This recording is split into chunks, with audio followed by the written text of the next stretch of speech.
Ele fica lá no final do Novo Testamento, antes de Hebreus, antes de Filemon. E interessante, né? Tantas coisas para se falar de mães, e nós como mães já ouvimos tantas coisas, tantas mensagens de ânimo, mensagens de força, vai adiante, que bênção é ser mãe. Mas o que eu senti muito forte de trazer nessa manhã, na realidade é um conselho de um homem experiente, de um pastor, apóstolo Paulo, falando para o seu jovem discípulo, um rapaz jovem, que era pastor de uma igreja lá numa ilha de Creta. Provavelmente ele fosse um missionário nessa ilha, né? Ele foi para lá, jovenzinho, e tinha alguns grandes desafios para ele. E o capítulo 2 de Tito, nós vamos ter algumas coisas muito interessantes para nossa edificação. E vamos ver que não só para as mães jovens, para as mães novas, mas também para os filhos, mas também para os anciãos, para todos, né? A palavra de Deus é fonte de riqueza, de sabedoria, e feliz aquele que pode extrair da palavra de Deus, que pode viver debaixo dos princípios da palavra de Deus.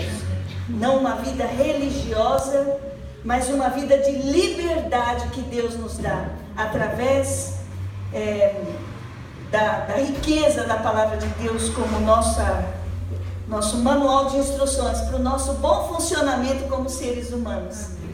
Se todos funcionássemos à luz da palavra de Deus, o mundo seria bem diferente, bem diferente. Então vamos começar aí a leitura no capítulo 2, versículo 1, nós vamos ler até o versículo 15, mas depois vamos focar mais em alguns em específico. Tu, porém, o apóstolo Paulo falando para Tito, seu jovem discípulo e pastor dessa igreja, fala o que convém à sã doutrina. Quanto aos homens idosos, que sejam temperantes, respeitáveis, sensatos, sadios na fé, no amor e na constância. Quanto às mulheres idosas, semelhantemente, que sejam sérias no seu proceder, não caluniadoras, não escravizadas a muito vinho, sejam mestras do bem, a fim de instruírem as jovens recém-casadas a amarem ao marido e aos seus filhos, a serem sensatas, honestas, boas donas de casa, bondosas, sujeitas ao marido, para que a palavra de Deus não seja difamada. Quanto aos moços, de igual modo, exorta-os para que todas as coisas sejam criteriosos. E aqui o versículo 7, uma palavra para o jovem discípulo pastor, que também não escapou dessa lista. Torna-te pessoalmente, Tito, Paulo falando a Tito, padrão de boas obras. No ensino, mostra integridade, reverência, linguagem sadia e irrepreensível, para que o adversário seja envergonhado, não tendo indignidade nenhuma que dizer a nosso respeito. Quanto aos servos, que sejam em tudo obedientes ao seu Senhor, dando-lhe motivo de satisfação. Não sejam respondões, não furtem. Pelo contrário, deem prova de toda a fidelidade, a fim de ornarem em todas as coisas a doutrina de Deus, nosso Salvador. E aqui, terminando, né? Porque, versículo 11, porquanto a graça de Deus se manifestou salvadora a todos os homens, educando-nos para que, renegadas a impiedade e as paixões mundanas, vivamos no presente século, sensata, justa e piedosamente, aguardando a bendita esperança e a manifestação da glória do nosso grande Deus e Salvador Cristo Jesus, o qual a si mesmo se deu por nós, a fim de remir-nos de toda iniquidade e purificar para si mesmo um povo exclusivamente seu, zeloso de boas obras. Dize estas coisas, exorta e repreende também com toda a autoridade. Ninguém te despreze. Que lindo! Se vocês puderem depois nas suas casas, leiam o livro todo de Tito, muito, muito especial. E aqui a gente está vendo como viver no presente século. Esse é o nosso tempo, é a nossa geração. Tanto velhos quanto moços, jovens, os que não se casaram, os que já se casaram, os que estão viúvos, os que estão sozinhos. Essa é a nossa geração, esse é o nosso tempo. E a vontade de Deus é que nós vivamos de uma maneira responsável e coerente, condizente com o que nós temos aprendido da palavra de Deus. Essa é a grande diferença entre ser um religioso e ser um seguidor de Cristo.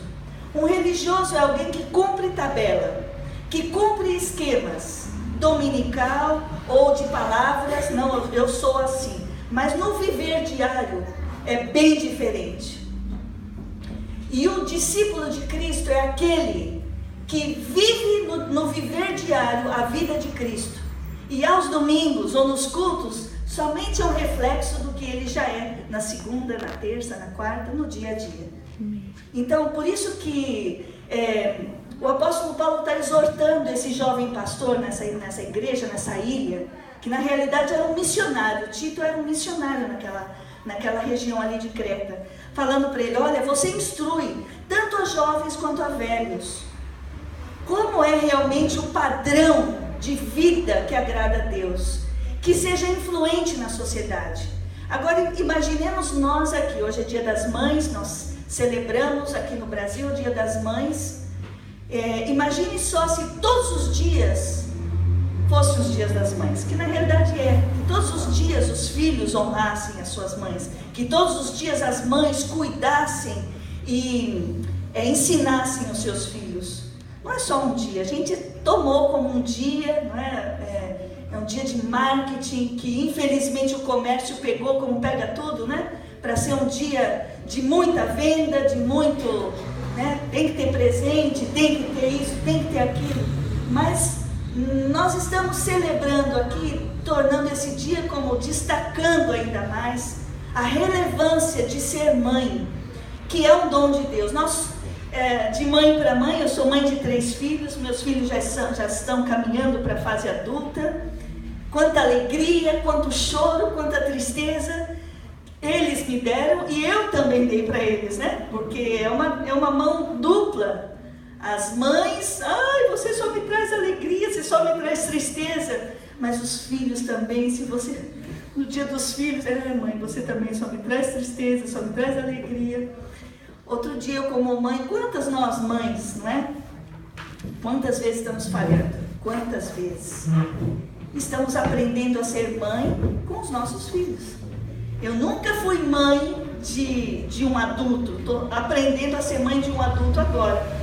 Quem é mãe de bebê aqui? Quem é mãe de bebê? Tem algum bebê? Alguma mamãe de bebê? Não tem. Tem mãe de criança bem pequenininha?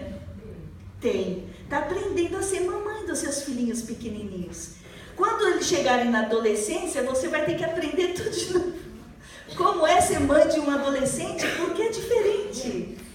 E outro dia eu estava falando, meu filho mais novo, tão gentil, tão amável, vai levar a gente, pega a gente. E eu fiquei brava ali falando com ele, olha, você não fez isso, e você não fez aquilo, e você... E aí eu falei, meu Deus, eu acho que eu estou muito dura, né?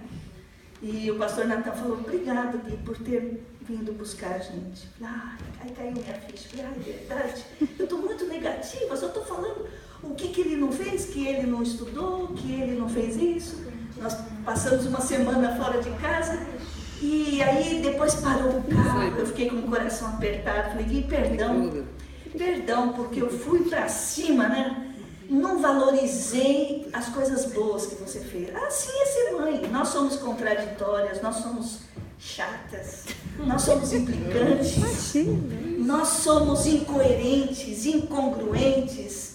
Somos mães, somos cheias de amor, desesperadamente cheias de amor, que até sufoca os filhos, muitas vezes tanto amor, que eles ficam, socorro, me dá um pouco de espaço. Mas esse é o nosso ser, é o nosso jeitão de ser. Estamos aprendendo, e para a vida inteira vamos aprender a ser mães, né? Como os filhos aprendendo a ser filhos, que por vezes vão chegar a ser pais. E o texto aqui está nos falando, gente, olha, começa ali dando instruções aos idosos. Quem aqui já passou dos 50 anos? Por favor, levante a mão. Dos homens. 1, 2, 3, 4. Então, é para os irmãos. É para os irmãos. Se estivesse lá na igreja de Creta, estaria sendo dada essa exortação aos irmãos mais maduros, né? Tu, porém, fala o que convém. Quanto aos homens idosos ou pré-velhos, né? Vamos falar assim, né? Idosos. Os homens experientes, maduros, que sejam temperantes, respeitáveis, sensatos, sadios na fé. Aqui tem instruções não só com respeito à vida para com Deus, mas também a vida para com o outro. Eu não preciso ser sensato com Deus. Não preciso. Com quem eu tenho que ser sensato? Com o meu próximo. E é aí que a verdadeira espiritualidade, o verdadeiro cristianismo e ser discípulo de Cristo nos ensina, irmãos, a termos um relacionamento vertical com Deus e um relacionamento horizontal com o nosso próximo. Como é importante uma igreja que está envolvida na sociedade, que faz parte. Nós não somos seres alados, nós não somos só alma, nós somos corpo, alma e espírito. Nós estamos vivendo numa época, num tempo presente, e nós precisamos fazer diferença nesse tempo. Esse é o teu tempo e o meu. Eu já estou no finzinho da subidinha, daqui a pouco, logo já começo a descer. E como nós vamos ser lembrados? Que herança nós vamos deixar? E aí que nós vamos entrar na questão das mães, né, das mulheres. Só o finalzinho do versículo 2, para os jovens pré-maduros ou pré-velhos, ou os maduros, não caindo do cacho, hein? Sensatos, sadios na fé, no amor e na constância. Infelizmente, quantos homens que chegam à idade madura e são homens reprovados, homens devassos, homens que viveram a vida inteira se controlando, quando chega na aposentadoria despenca valores, conduta, ética e se torna reprovável. Alguém disse uma coisa: o importante não é como nós começamos, mas como nós terminamos. Essa é o grande X da questão. Porque a gente pode errar muito durante a vida, chegar um momento, cai a ficha e falar: opa, peraí, eu preciso acertar meus passos, eu não posso continuar assim a vida inteira. Tem momento, chegou o momento, agora eu vou acertar meu caminhar com Deus. E que bom quando acontece isso, né? Que triste quando você vê do lado da Lava Jato, que coisa mais triste, gente, ver as cabeças brancas desses homens corruptos que vão estar presos até morrer. Que coisa mais triste, viver a vida inteira em ostentação, em roubar, extorquir, delinquir, esconder.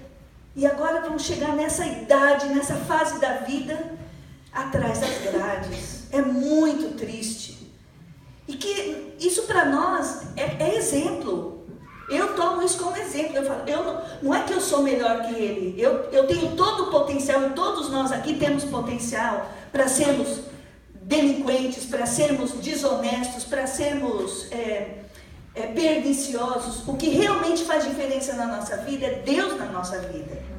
Então a gente tem que tomar esses exemplos da Lava Jato, do Mensalão, do que tem acontecido na sociedade e ver o que nós queremos para a nossa própria vida. Como vai ser a minha vida?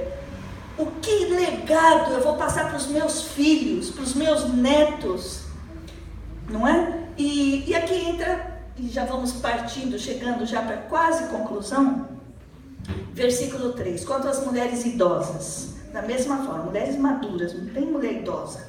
Madura, mulher experiente.